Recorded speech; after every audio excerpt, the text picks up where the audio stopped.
Olá, gurizada! Tudo bem com vocês? E quem fala é o professor Vicente Cassep Borges, o seu professor de estatística do período remoto. O vídeo de hoje vai ser o nosso principal vídeo de todos, hein? Tipo, eu acho que é o mais importante de todos.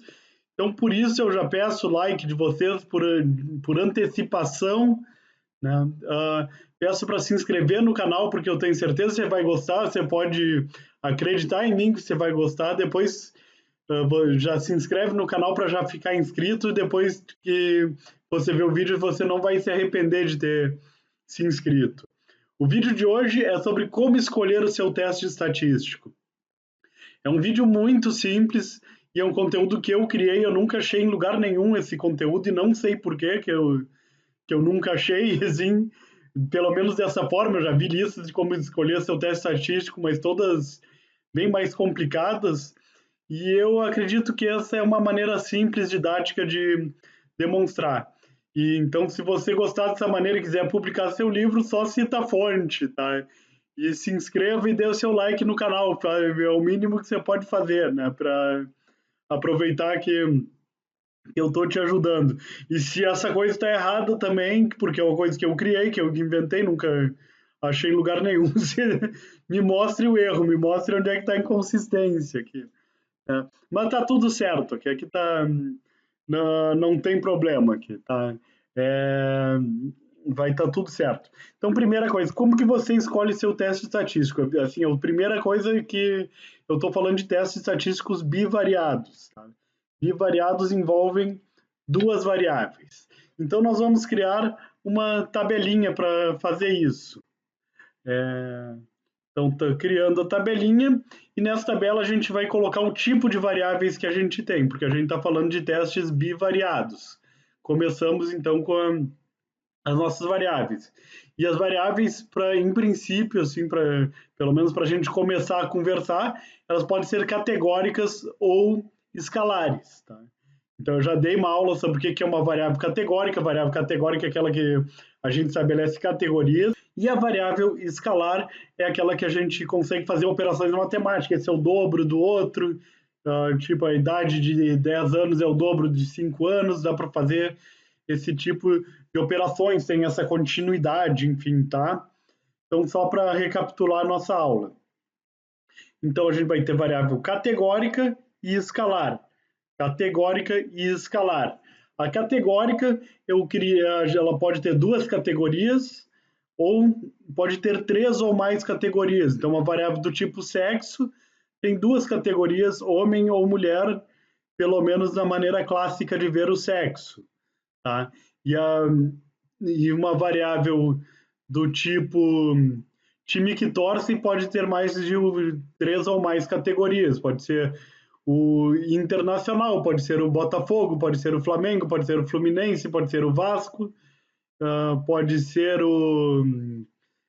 Quem mais? O São Paulo, o Santos, o Palmeiras. Quem que eu me esqueci? O Corinthians, tá? Falei o Grêmio, tá? Então tá bom, falei isso do Atlético Mineiro e Cruzeiro, tá bom. De Minas, de São Paulo, do Rio e Rio Grande do Sul para não ter briga entre estados aqui. Então, mas enfim, são muitas categorias que podem ter três ou mais, tá? E variável escalar a gente vai tratar como variável escalar. Que tipo de teste que eu escolho? Então vamos ver que tipo de análise que eu vou fazer. Se eu tiver duas variáveis categóricas, e aqui não interessa se quantas categorias tem por enquanto, tá? Assim, simplesmente pegar duas categóricas, pode ser as duas com duas categorias, as duas com três ou mais categorias. A pergunta de pesquisa que eu vou fazer é uma tabela cruzada. Então, eu vou botar uma categoria aqui, outra categoria aqui. Por sinal, esse meu desenho aqui é uma tabela cruzada aqui. Mas vamos focar aqui no meio, nesse quadrante aqui, tá? Então aqui homem, mulher, sim e não, você respondeu sim e não. Aí eu vou ter os dados em cada célula, enfim, poderia ser homem, mulher, transexual, aqui eu teria a terceira categoria aqui nessas, mais uma coluna aqui, ou posso inserir outra linha aqui, sim, não e talvez, sei lá. Então, mas a ideia é que quando eu tenho variáveis categóricas, eu vou fazer uma tabela cruzada desse jeito, com as duas, ou duas ou mais, né, com as categorias nas colunas e as categorias da outra variável nas linhas, tá? Então esse é o tipo de coisa que a gente faz. Se eu tenho uma variável categórica com duas categorias e uma variável escalar, o tipo de hipótese que eu vou fazer é como é que é as curvas normais, assim. Então, vamos pegar idade e sexo, assim. Então, a gente tem a curva normal do sexo, vamos pegar essa aqui que está coloridinho, curva normal do sexo feminino, de idade, curva normal do sexo masculino, tá? Então, esse aqui está tá coloridinho de acordo com o que prega a ministra Damares, tá? Então tá curva normal de homens, curva normal de mulheres, tá? E aí a gente vai avaliar se essas curvas estão umas em cima da outra, as curvas estão mais distantes. Então essa é a avaliação, tá? Então a gente vai pegar a curva normal de uma categoria e curva normal de outra. Assim, para a gente estabelecer a curva normal, a gente precisa estar lidando uma variável escalar, tá?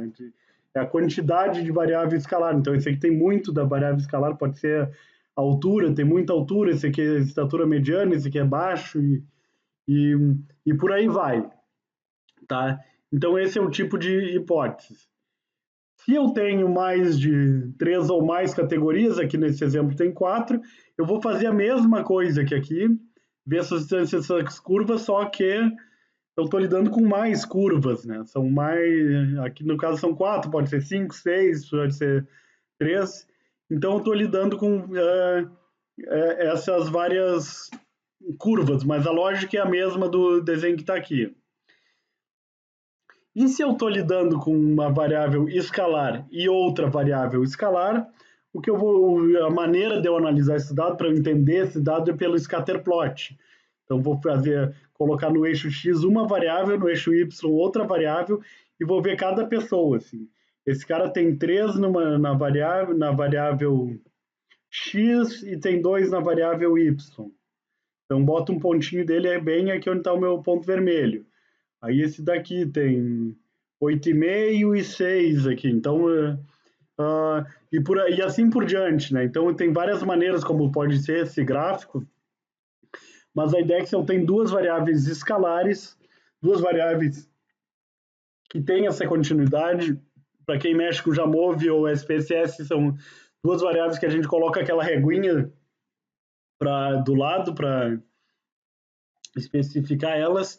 Então a gente vai ter duas variáveis escalares e nós vamos resolver essa análise com esse gráfico, é o scatterplot. O teste estatístico para analisar tabelas cruzadas que a gente vai utilizar é o teste Q quadrado. Tá? Então ele é representado por essa letra grega que é chamada Q, só que não é um X, ele é um X mais estilizado aqui, é uma letra grega Q, tá? E ele é elevado ao quadrado. Tá? Então a gente vai enfim, já tem outros vídeos já com como é que ele é calculado, porque que tem esse quadrado no meio, tá? Então essa é a maneira de resolver estatisticamente uma tabela dessas, tá? É a maneira principal, vamos dizer, tem outras, tá? Para resolver a distância, essas curvas normais, se elas estão muito próximas, muito distantes uma das outras, a maneira de resolver isso é com o teste T de student, tá? Podia ter botado student no meio lá e esqueci. Mas de qualquer forma é o teste T de student, tá? Ele é representado pela letra T minúscula e reparem que todos os símbolos estatísticos eles aparecem em itálico, tá? Isso é uma coisa de normas da American Psychological Association. Símbolo estatístico vai em itálico. Exceção, letras gregas. Letras gregas, porque a letra grega já está em grego, não precisa botar em itálico, tá? Então, aqui a gente resolve com um teste T que é representado pelo T minúsculo. Esse de 3 ou mais categorias escalares, nesse gráfico a gente vai resolver com ANOVA. A Analysis of Variance, análise de variância. E a ANOVA é representado por um F maiúsculo. Tá? Então, essa é esse é o teste estatístico para resolver. E, por fim, o scatterplot a gente resolve por correlação de Pearson, tá? É uma correlação de Pearson, e a gente vai fazer com um R, tá? A letra, enfim, que representa a correlação é um R e esse R é minúsculo, tá? Então, eu acho que é uma tabela muito interessante, acho que facilita muito a maneira de você escolher o teste, se você estatístico para ser usado, se você olha para essa tabela. Então eu recomendo que você printe a tela, que bata a foto, né? Então, peraí, só deixa eu fazer um sorriso para a foto aqui.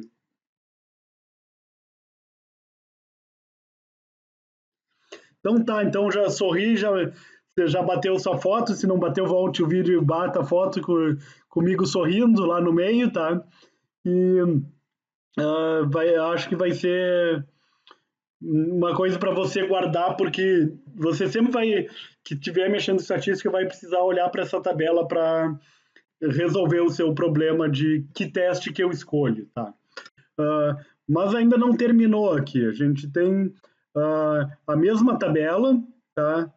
Com, só que a gente vai colocar variáveis ordinais em vez de escalares aqui, tá? Ordinal é aquela que dá para botar em ordem, mas eu não consigo fazer operações matemáticas. Eu sei quem é o primeiro, o segundo, mas eu não sei a distância que tem entre essas posições. Tá? E as figurinhas que eu coloquei são as mesmas aqui, tá? Na verdade é porque talvez não seja tão apropriado para variáveis categóricas, mas foram as que eu achei, assim, é difícil de achar essas figuras na internet, assim, tá? E do jeito que fique bonitinho, né? Tá. Então, quando a gente faz isso, quando a gente, em vez de variáveis escalares, a gente tem variáveis ordinais no lugar, a regra muda um pouco, assim. Primeiro, categórico, categórica. O teste que a gente, estatística que a gente vai fazer é o teste que quadrado, de novo, assim. Por quê, assim? Porque aqui, um parênteses, assim, agora a primeira tabela, assim, a gente está falando de testes paramétricos, tá? Agora nós estamos falando de testes não paramétricos, tá? O que quadrado, ele é um teste não paramétrico em qualquer hipótese, tá? Mesmo que eu tenha amostra grande, pode fazer o que eu quiser, ele é um teste não paramétrico. Para o teste ser paramétrico, a gente está falando dessa questão de normalidade, de fazer essa curva. Assim, eu não posso fazer essas curvas normais com variáveis ordinais, só consigo colocar em ordem. E com variável categórica, menos ainda. Tá? Variável categórica não dá. Então, continuo com teste não paramétrico, assim, com o mesmo teste estatístico. Mas, então, nesse caso aqui, o nome do teste é Udman-Whitney, tá? Então, quando a gente está lidando variável ordinal, quando se tem amostra pequena, se vai para teste não paramétrico, tá?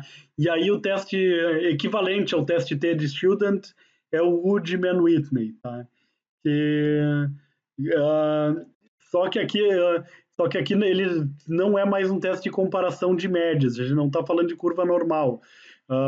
A estatística de tendência central mais apropriada para descrever o Mann-Whitney é a mediana. Assim. Então, quando vocês forem publicar um artigo com o Mann-Whitney, vocês coloquem a mediana em vez da média. Assim. Quer dizer, tem pareceristas vai querer a média, qualquer um, cada um é de um jeito, assim, os pareceristas, mas a estatística de tendência central relacionada com o Mann-Whitney é a mediana, não é a média, tá?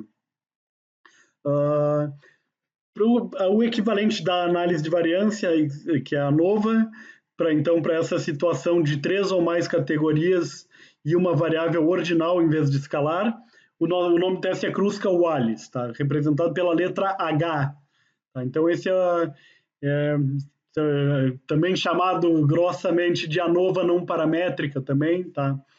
Então, esse é o, esse é o nosso equivalente e também não se usa média, se usa mediana aqui para relatar. A gente não está falando de diferença de médias, mas na verdade, a diferença de ranking, né, de posição no ranking. A gente quer saber se nesse grupo 4 aqui tem mais gente em primeiro colocado, nas primeiras posições, e nesse aqui tem mais gente em última.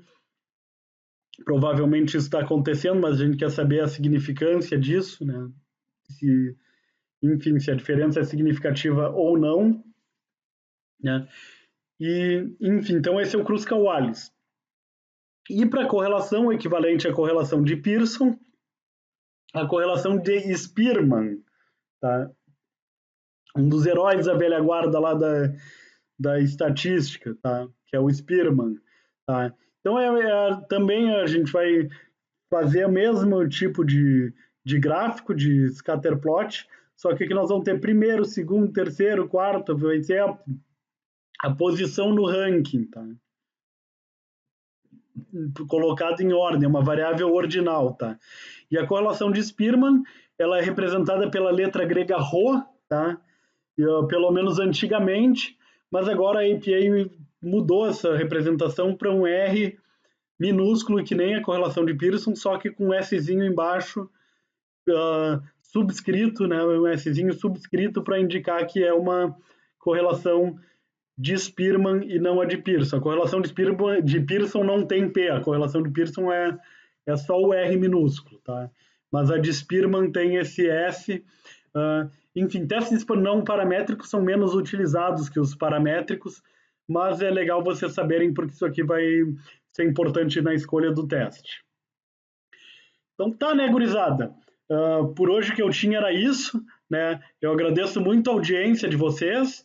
Eu espero que isso tenha quebrado um galhão para vocês, assim, tipo, essa maneira de representar para mim quer dizer, eu sei essa tabela de cabeça, né? Eu sempre que quero escolher um teste estatístico, vou lá na tabela, no arquivo da minha cabeça, no qual essa tabela se encontra, puxo essa tabela e escolho o meu teste. Tá? Que evidente no meu cérebro ela não está tão bonitinha e coloridinha que nem eu estou apresentando para vocês, né? Mas se isso resolver um problema de vocês, a melhor forma que você tem de agradecer é com muito obrigado nos comentários, e a segunda melhor forma que você tem de agradecer é se inscrevendo no canal, e a terceira melhor forma que você tem de agradecer é deixando o seu like, que muito me anima para prosseguir e ajuda a difundir o nosso canal e o conhecimento que está dentro da universidade.